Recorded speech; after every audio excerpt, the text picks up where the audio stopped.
गुटखा खाने से क्या होता है? क्या आप भी गुटखा खाने की आदत का शिकार हो चुके हैं? क्या आप भी चाहकर गुटखा खाना छोड़ नहीं पाते? दोस्तों, ऐसे बहुत से लोग हैं जो डेली बेसिस पर गुटखा पान मसाला खाते हैं और उनसे कहा जाए कि ये खराब है, इससे कैंसर होता है, लेकिन ये बात तो गुटखा खाने वाला इंसान ही जानता है कि उसे कितनी तकलीफ होती है। न केवल ये मुंह के स्वाद को खराब कर देता है, बल्कि इसकी वजह से शरीर में कई तरह की परेशानियां आती हैं। और अगर ज्यादा लंबे समय तक इंसान गुटखा खाता रहे, यानी कि उसे मौत का भी खतरा होता है। तो बताऊंगा गुटखा खाने से क्या होता है और ये किस तरह हमारी बॉडी पर गलत असर डालता है। बस मेरे साथ वीडियो में इसी तरह बने रहिए ना। लेकिन हाँ, वीडियो शुरू करने से पहले एक छोटी सी रिक्वेस्ट है। चलिए सबसे पहले कि गुटखा एक ऐसी चीज है जिसके अंदर 4000 अलग अलग तरह के केमिकल्स पाए जाते हैं और उसमें से 40 ऐसे केमिकल्स हैं जो गारंटी के तौर पर कैंसर का कारक बनते हैं। फिर चाहे वो मुंह का कैंसर हो, गले का कैंसर हो या फिर फूड पाइपलाइन का कैंसर हो। ये केमिकल्स बहुत ही ज्यादा खतरनाक होते हैं।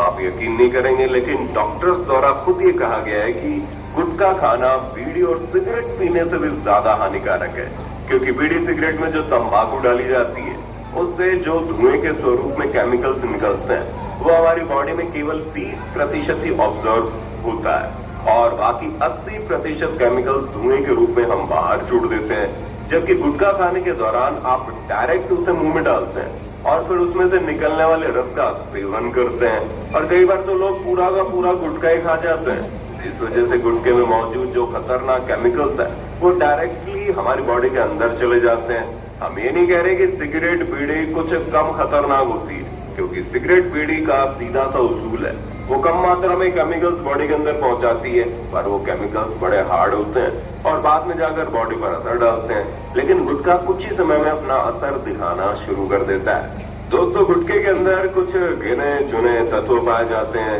जैसे कि नाइट्रोसामाई, आर्सेनिक, बेंजोपायरिन। ये तीनों मुख्य ऐसे तत्व हैं जो आपको बहुत ज्यादा नुकसान पहुंचाते हैं और गारंटी के तौर पर इन केमिकल से कैंसर ही होता है, जिसे डॉक्टर द्वारा प्रूव भी किया गया है। जहाँ डॉक्टर्स का कहना है कि गुटखे के अंदर पाए जाने वाले केमिकल से सबसे पहले तो गाल का कैंसर होता है, होठों का कैंसर हो सकता है, जीभ का कैंसर हो सकता है। इसके अलावा मुंह का जो ऊपरी हिस्सा होता है उसमें भी कैंसर हो सकता है। साथ ही साथ जीभ का जो निचला हिस्सा होता है उसमें भी कैंसर हो सकता है और आपकी जो फूड पाइपलाइन होती है जिसके जरिए खाना अंदर जाता है उसमें भी कैंसर हो सकता है। यहाँ तक कि वोकल कॉर्ड का भी कैंसर हो सकता है, जिसमें इंसान अपने बोलने की क्षमता खो देता है। पर दोस्तों, कहानी केवल कैंसर पर ही खत्म नहीं होती, क्योंकि हर गुटखा खाने वाले इंसान को तो कैंसर होता नहीं है।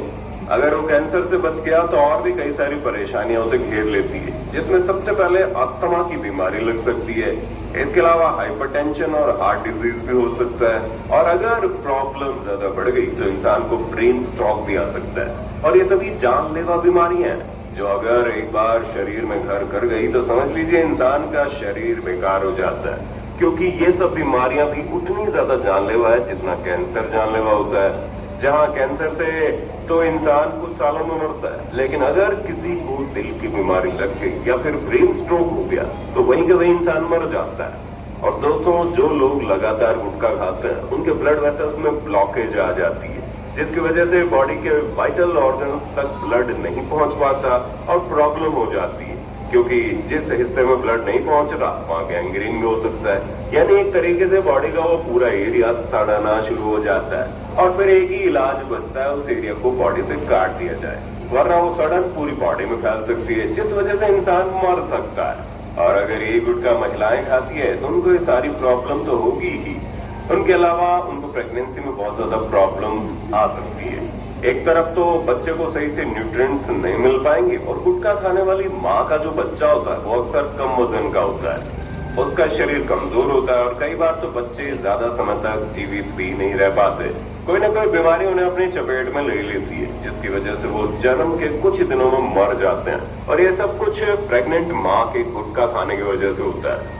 और अगर अभी भी आपको गुटखा छोड़ने की मोटिवेशन नहीं मिली तो जरा ये भी जान लीजिए कि ये बनता कैसे है, क्योंकि इसमें तंबाकू, सुपारी और माउथ फ्रेशनिंग केमिकल्स वगैरह तो डाले ही जाते हैं। इसके अलावा एक और चीज होती है जिसे गुटखा बनाने वाली कंपनियां डालने से मना करती है, लेकिन हर कंपनी इसे डालती है और वो है कांच का पाउडर। जी हाँ, ये जो कांच का पाउडर गुटखे के अंदर होता है, उसकी वजह से मुंह में छोटे छोटे छाले पड़ना शुरू हो जाते हैं। और इन छालों के ऊपर जब गुटखा लगता है तो चूने की वजह से उनको थोड़ी जलन होती है, और जो निकोटिन निकलता है वो छाले के जरिए ब्लड में डायरेक्टली मिल जाता है। इसकी वजह से लोगों को जब छोटे छोटे इलेक्ट्रिक शॉक दिए जाते हैं तो जैसा महसूस होता है वैसा ही उन्हें दिमाग के अंदर महसूस होता है। वही चीज इन्हें मजेदार लगती है। लोग गुटखा खाने के बाद बहुत ज्यादा रिलैक्स फील करते हैं, उन्हें एनर्जी महसूस होती है, और ये सब इसी कांच के पाउडर के कारण होता है, जो हमारे लिए बहुत ही ज्यादा खतरनाक है। और ये कांच का पाउडर लोगों को गुटखा खाने का आदी भी बना देता है, जिसकी वजह से लोगों को इसका नशा हो जाता है और वो खाए बिना रह नहीं पाते। दोस्तों, आपको गुटखे की असलियत तो पता चल गई ना कि कितना खतरनाक है, नुकसान कितना पहुंचाता है हमें। आज